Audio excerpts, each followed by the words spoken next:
Welcome to You Be the Judge, the presentation where you get to see how your instincts match up to real legal decisions from real lawsuits. Here's your case. One spring day in rural Vermont, 3 teenagers met outside a really nice vacation home. They decided to have a party in the driveway and on the deck of the house. Only none of their families owned the house or even knew who did. But they'd realized a few weeks before that the property owners lived out of state and would not be there at this time of year. So the teenagers invited more friends over to drink beer and party. The deck had a nice outdoor fireplace on it. So they lit a fire. A big fire. The fire was so hot that some of the teenagers had to pull their chairs away from it. It was so big that flames came out the top of its chimney. One of the teenagers was a young man named Dylan. Dylan would later claim that he wasn't there when the others started the fire, and he never threw any wood or other fuel on it.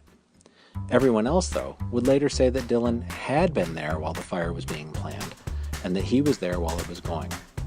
But nearly everyone would also say that Dylan never helped with the fire, neither lighting it nor feeding it. Only one witness would even come close to saying that Dylan was active in building the fire, and that person only said that building the fire had been a group effort. Everyone agreed that Dylan left around 9:45 p.m. and that the fire was still going. About 20 minutes later, the rest of the group decided to leave. One of the boys poured beer on the fire and another threw dirt on its embers. Around 4 o'clock the next morning, a passerby called 911 to report, you guessed it, the house was on fire. It burned to the ground. 2 Vermont State fire investigators concluded that the cause of the fire was the outdoor fireplace. The owners of the house hired a lawyer to sue all of the teenagers in civil court for money damages. Regarding Dylan, the homeowner's lawyers argued that he was legally responsible because he was a trespasser when the fire was lit and is therefore automatically liable. He was a smoker who always carried matches and likely did light and feed the fire. Or he knew the group was doing something negligent, and he gave substantial assistance and encouragement to their negligent conduct. Dylan's lawyer defended him by arguing that Dylan's trespass was not the proximate cause of the fire, and so didn't have anything to do with the case. Dylan wasn't there when the fire was burning. Even if he had been there, no one testified that Dylan had assisted with or encouraged the building of the fire, and Dylan wasn't responsible for putting the fire out because he'd left 20 minutes before the last of the teenagers had. So, you be the judge. You're likely angry at the whole situation, so doing your best to keep your emotions out of it. Is Dylan legally liable for the destruction of the house?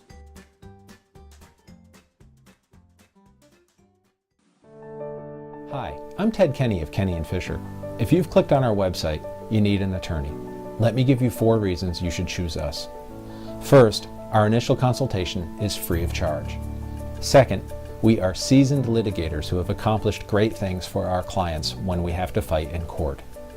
Third, we put your interests first. We always tell you the truth, even if it means that we'll make less money because your case is best resolved through negotiation instead of fighting.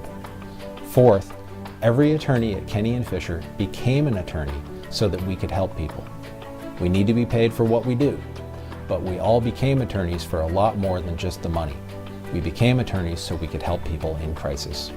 If you need an attorney, give us a call at 871-5638 or use our website's contact form to get a hold of us. We look forward to speaking with you, and we'll get back to you as soon as we can. What did you decide? There's no question that Dylan's moral choices are worthy of some judgment.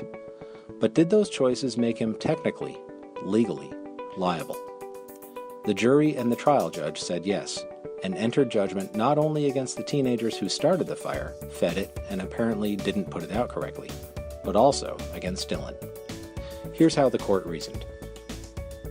To begin with, and this may surprise you, the judge actually agreed with Dylan's lawyer's argument that whether Dylan was trespassing was irrelevant.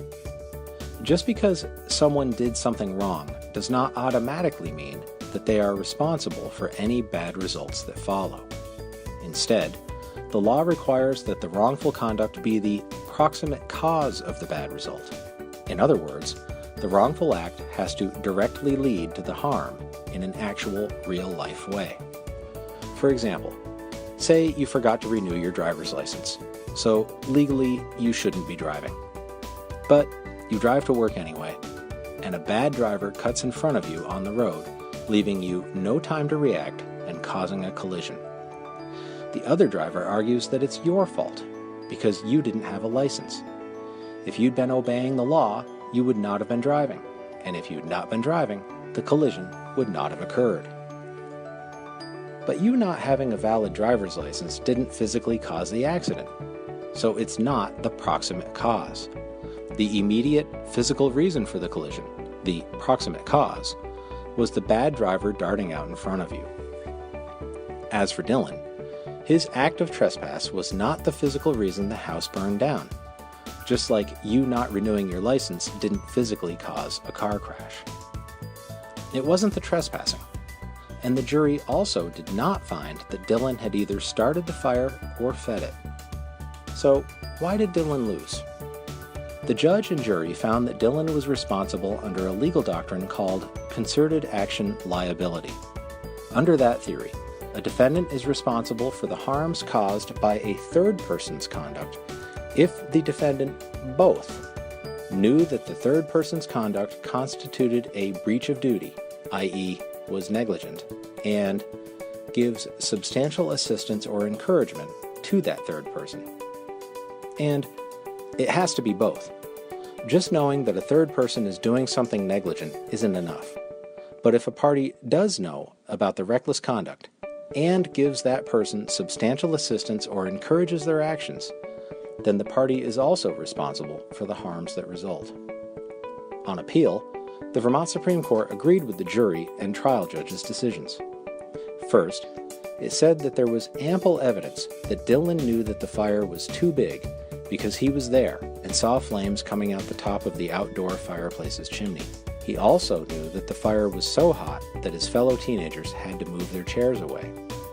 And the Supreme Court agreed that there was enough evidence to show that Dylan had given substantial assistance or encouragement to the teenagers who had started and fed the fire. It noted that he was there when they decided to build the fire, and that building the fire had been a group effort. Lastly, it noted that when Dylan left, the fire was still going strong, and he made no effort to make sure it was out. Dylan was ordered to join his friends and pay for the cost of the house.